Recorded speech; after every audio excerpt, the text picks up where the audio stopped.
आज हम समय में पीछे चलेंगे साल 1962 की बर्फीली ऊंचाइयों पर।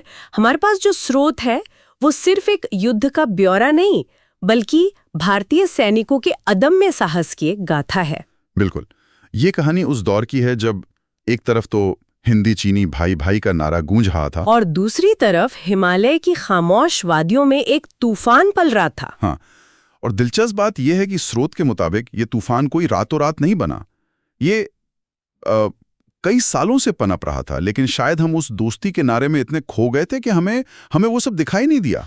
तो आज की इस पड़ताल का मकसद सिर्फ घटनाओं को दोहराना नहीं है। नहीं, बिल्कुल नहीं। मकसद ये समझना है कि कैसे कम संसाधनों और खराब तैयारी के बावजूद भारतीय जवान अपनी आखिरी सांस तक लड़े, और ये जानना कि 1962 की हार सिर्फ कागजों पर क्यों थी। चलिए तो फिर इसे परत दर परत समझते हैं। शुरुआत करते हैं उस भरोसे से जो आजादी के बाद के भारत में था और उस धुन से जो सीमा पर धीरे धीरे गहरा रही थी। बिल्कुल। तो स्रोत बताता है कि 1947 के बाद भारत का माहौल बहुत आशावादी था। एक नया देश, नई आशाएं। प्रधानमंत्री नेहरू दुनिया को शांति का संदेश दे रहे थे। हाँ, और ये सिर्फ राजनीतिक भाषणों तक ही सीमित नहीं था। ये उस समय की एक राष्ट्रीय भावना थी। हम एक ऐसे देश थे जो अभी अभी उपनिवेशवाद से निकले थे, और हम मानते थे कि बातचीत से हर मसला हल हो सकता है। और चीन के साथ दोस्ती की बातें तो खास तौर पर हो रही थी। बिल्कुल, हमारा पंचशील समझौता इसी विश्वास का प्रतीक था। लेकिन यहाँ एक दिलचस्प विरोधाभास है। जहां हम दोस्ती की बात कर रहे थे, वहीं चीन चुपचाप हमारी सीमाओं पर अपनी पकड़ मजबूत कर रहा था। और ये पकड़ जमीन से जुड़ी थी। सीमा का विवाद जो कभी साफ तौर पर सुलझा ही नहीं था। हाँ, और खासकर दो इलाके, एक तो लद्दाख का अक्साई चिन और दूसरा नीफा यानी आज का अरुणाचल प्रदेश। सही कहा। स्रोत इस बात पर जोर देता है कि जब चीन ने चुपचाप अक्साई चिन में सड़क बना ली, तो भारतीय नेतृत्व को क्या लगा?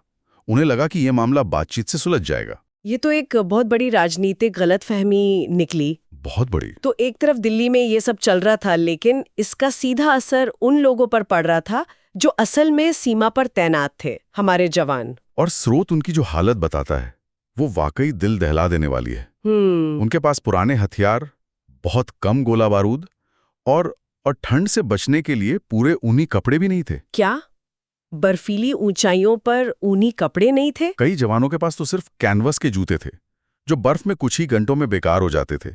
और सबसे बड़ी बात, ज्यादातर को पहाड़ी लड़ाई का प्रशिक्षण ही नहीं मिला था। ये तो अविश्वसनीय है। ऐसी मुश्किल परिस्थितियों में कोई कैसे लड़ सकता है? बस एक चीज के दम पर, जज्बा। स्रोत में एक जवान का अपने साथी से कहा गया एक संवाद है, अगर दुश्मन आया तो यहीं रोकेंगे, पीछे भारत है। सिर्फ एक लाइन। हाँ, और ये एक लाइन उस समय के हर सैनिक की भावना को बयां करती है। वो हालात जानते थे, लेकिन उनका जो संकल्प था वो अटूट था। और फिर वो दिन आया 20 अक्टूबर 1962, जब सन्नाटा टूटा। सुबह का सन्नाटा तोपों और गोलियों की आवाज से टूट गया। चीन ने लद्दाख और नेफा दोनों मोर्चों पर एक साथ हमला कर दिया। एक साथ। और ये हमला पूरी तरह से अप्रत्याशित था। मतलब भारतीय सेना को संभलने का जरा भी मौका नहीं मिला। और लड़ाई भी दो बिल्कुल अलग अलग जगहों पर हो रही थी। हाँ, एक तरफ लद्दाख की बर्फीली चोटियां और दूसरी तरफ नेफा के घने जंगल। दोनों जगह चुनौतियां अलग थीं, लेकिन जवानों का जो शौर्य था वो एक जैसा था। और यहीं से बात बहुत दिलचस्प और भावुक हो जाती है। अगर 1962 के युद्ध को समझना है तो हमें रेजांग ला की कहानी को जानना ही होगा। रेजांग ला 13 कुमाऊं रेजिमेंट की सी कंपनी, जिसका नेतृत्व मेजर शैतान सिंह कर रहे थे। हाँ, और आंकड़े हैरान करने वाले हैं। सिर्फ 120 भारतीय जवान। सिर्फ 120? हाँ, और उनके सामने 1000 से ज्यादा चीनी सैनिक। मेजर शैतान सिंह बुरी तरह घायल थे, लेकिन उन्होंने अपनी पोस्ट नहीं छोड़ी। उनका वायरलेस संदेश था, जब तक आखिरी जवान जिंदा है रेजांगला नहीं गिरेगा। और वो लड़े, मतलब हर तरीके से लड़े। स्रोत बताता है कि 120 में से 114 जवान शहीद हो गए। 114? लेकिन उन्होंने दुश्मन को भारी नुकसान पहुंचाया। और शायद सबसे बड़ी बात, युद्ध के बाद जब चीनी सेना ने शव उठाए तो उन्होंने भारतीय जवानों को पूरे सैन्य सम्मान के साथ दफनाया। दुश्मन भी उनके शौर्य के सामने झुक गया था। ये अपने आप में बहुत बड़ी बात है। बहुत बड़ी। रेजांगला जैसी कई और कहानियां हैं जो इस युद्ध की सच्चाई बताती हैं।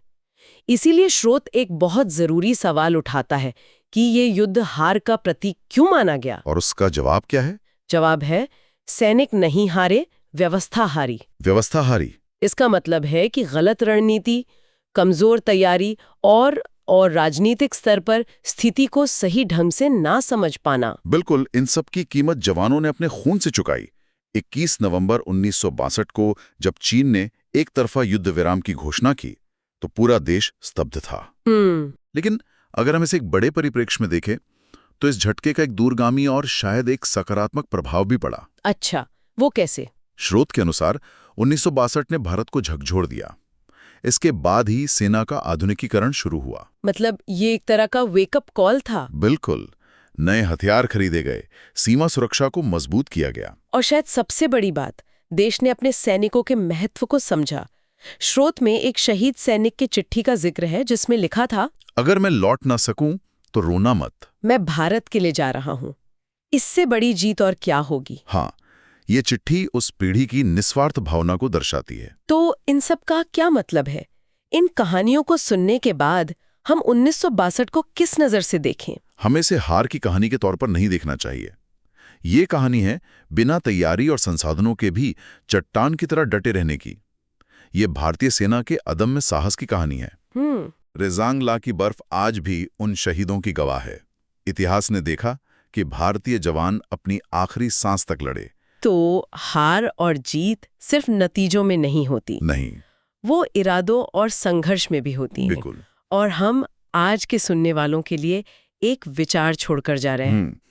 स्रोत का अंत इस पंक्ति से होता है कि जब तक ऐसे सैनिक भारत में जन्म लेते रहेंगे, कोई भी युद्ध भारत की आत्मा को कभी हरा नहीं सकता। सही बात है। तो सोचने वाली बात यह है कि क्या किसी देश की असली ताकत उसके हथियारों में होती है या उसके नागरिकों के उस अदम्य संकल्प में?